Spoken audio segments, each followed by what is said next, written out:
demandé ce qu'il convenait de vous dire ce soir, je me suis dit je pourrais parler de Saint Joseph, mais le pape en a parlé ce matin. Si un certain nombre d'entre vous ont écouté son homélie, je ne me voyais pas la répéter ou dire quelque chose de moins bien. Donc je ne vous parlerai pas de Saint Joseph. J'aurais pu commenter les textes, ce que je fais habituellement, mais il m'a semblé plus intéressant ce soir, puisque nous sommes tournés vers le pape, de nous interroger ensemble, de faire un peu de catéchisme, de savoir à quoi sert le pape.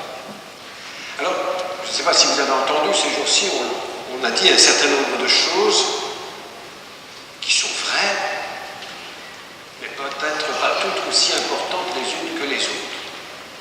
Pour un certain nombre de gens, et c'est vrai, le pape est responsable de ce mini-État qu'on appelle la Cité du Vatican. Il est aussi celui qui est le détenteur, le chef du Saint-Siège. Ce n'est pas tout à fait la même chose que le Vatican. Le Saint-Siège, dans le langage international, c'est l'entité juridique de l'Église catholique officielle.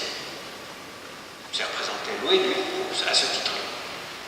Et puis, vous avez entendu dire que, mais il reste ça se voyait, il est le patriarche de toute l'Église latine. En gros, à quelques nuances près, c'est lui qui nomme les évêques de l'Église latine. Il y a des catholiques qui sont en Orient et le système de nomination des évêques est différent et ce n'est pas lui qui le fait. Quelquefois, il doit l'approuver, mais c'est tout. Il a une responsabilité très importante dans la conférence épiscopale italienne. En gros, c'est lui qui en nomme le président. Et puis, il y a le principal. Il est l'évêque de Rome. Vous avez remarqué que quand il a été sur la loggia, là qu'il venait juste d'annoncer que nous avions un pape, on n'a jamais dit ça comme ça d'ailleurs, mais enfin peu importe, eh bien, il a parlé de lui comme évêque de Rome. Parce que c'est à ce titre-là qu'il est pape, qu'il est responsable de la Cité du Vatican, qu'il est responsable du Saint-Siège, qu'il est patriarche de l'Occident, et qu'il est pape de l'Église universelle. À ce titre-là. Ça veut dire qu'il est d'abord un évêque. Vous me passerez l'expression et vous ne me direz pas d'écrire tout de suite. Il est un évêque comme les autres. Les évêques sont des gens qui sont envoyés pour annoncer la parole de Dieu. Ils ne sont pas destinés à être enfermés dans une cathédrale ou au milieu des chrétiens, mais ils sont envoyés au monde entier. Et ils sont envoyés, bien sûr, chacun est à son endroit, mais en faisant un collège, une rencontre. Et ce collège, il a cette particularité que chacun dans ce collège est différent, qu'il appartient à des lieux différents, qu'il peut avoir une race différente, qu'il peut avoir une culture différente, mais que cette diversité fait un tout, qui est un collège. Et dans ce chacun en particulier, tous ensemble, ils ont une fonction, alors ils ont trois fonctions, ils ont la fonction de sanctification, les sacrements, si vous voulez, pour faire très bref, de témoignage, de prédication et de gouvernement. C'est-à-dire qu'ils ont une charge de gouverner l'Église. Et l'évêque de Rome a cette responsabilité comme tous les évêques et il doit être lié à tous les évêques et tous les évêques font collège avec lui. Il est chargé, lui, d'être le signe et l'agent de la communion de toute l'Église. Tous les évêques ne peuvent faire partie du collège que s'ils sont en communion avec l'évêque de Rome. Pourquoi Rome? Parce que c'était l'endroit où Pierre et Paul, les apôtres fondateurs de l'Église, se sont réunis. Et donc, tous les évêques sont en communion avec lui. Il jouit d'une autorité. Il y a une autorité dans l'Église qui est faite pour que la communion puisse exister. Et je veux dire que chacun des évêques est responsable chez lui totalement, et pourtant le pape a une autorité puisqu'il peut, au nom de la communion, intervenir. Est-ce que ça suffit pour faire une église? Non. L'église marche sur deux pieds. Le pied hiérarchique de ceux qui sont les témoins, les successeurs des témoins, mais qui doivent à leur tour témoigner de la résurrection du Christ par autorité, organisation, sanctification par les sacrements, tout cela. Mais il y a un autre pied qui est très important. C'est celui de la sainteté. Et ce que nous connaissons souvent, ce qui fait avancer l'Église, ce sont les baptisés, les saints. Et l'Église a besoin de ces deux pieds pour marcher. Il ne faut pas donner au pape un pouvoir qu'il n'a pas. Il ne peut être le pape que si nous avançons vers la sainteté. Il nous aide à aller vers la sainteté, mais quelquefois c'est les saints qui appellent l'Église à changer. Alors, ça veut dire quoi? Bien, ça veut dire qu'aujourd'hui, nous avons l'impression que le pape est au centre, au sommet, que dire?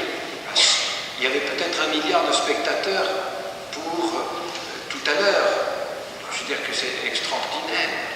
Au cœur de la vie de notre société, c'est extraordinaire, un rassemblement de gens qui complètement variés, etc. Et au sommet, là, il y avait le pape. Et ça, c'est la télévision. C'est pas la théologie. Alors, moi, je me réjouis parce que je trouve extraordinaire que l'Église soit ce signe du rassemblement, de l'unité du genre humain. C'est formidable. Mais le pape, c'est d'abord celui qui confirme, qui renforce dans la foi tous ses frères.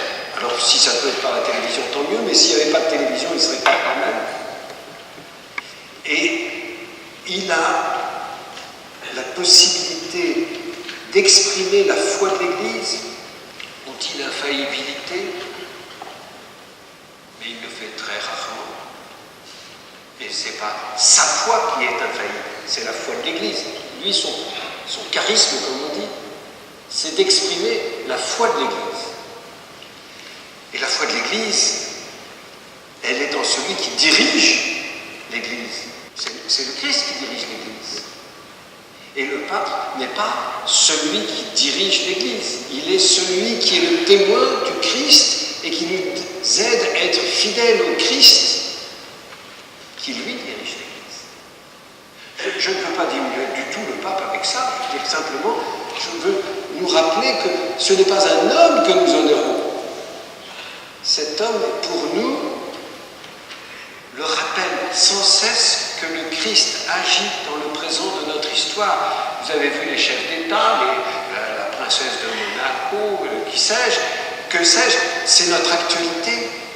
Et le pape est là pour nous signifier que dans notre actualité, le Christ est présent par les hommes, en particulier par lui.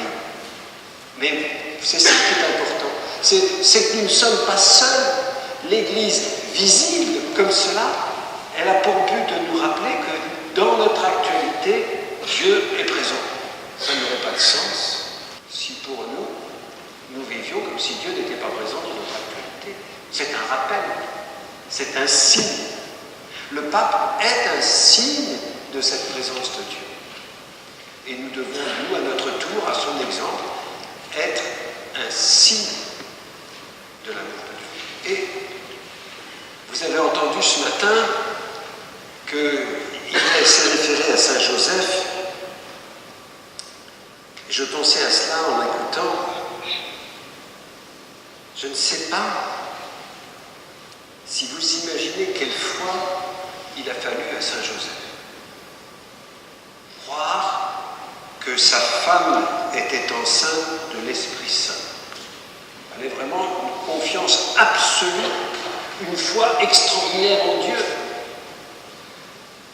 Et c'était sa femme, c'était son fils, et ça ne lui appartenait pas.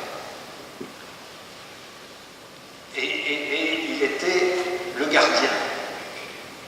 Et le pape, s'il a repris ce mot gardien plusieurs fois ce matin, me semble-t-il, c'était dans ce sens d'une foi où l'Église lui est donnée en gardiennage avec tous les évêques, et où en même temps, elle ne lui appartient pas, parce qu'elle appartient au Christ. Voilà. Peut-être que nous pouvons rendre grâce, bien sûr, pour cet homme qui nous a été donné, prier pour lui, c'est un métier épouvantable. Je veux dire que le nombre de choses qu'il doit faire, le nombre de sourires, de poignées de main, tout ça, être le signe de l'amour de Dieu, c'est difficile. Nous pouvons prier pour lui, mais ne soyons pas hypocrites. Si nous prions pour lui, ça n'a de sens que si nous reconnaissons en lui, en tous les évêques, dans l'Église qui se voit, cet appel à savoir que Dieu est dans l'actualité et que nous devons en tenir compte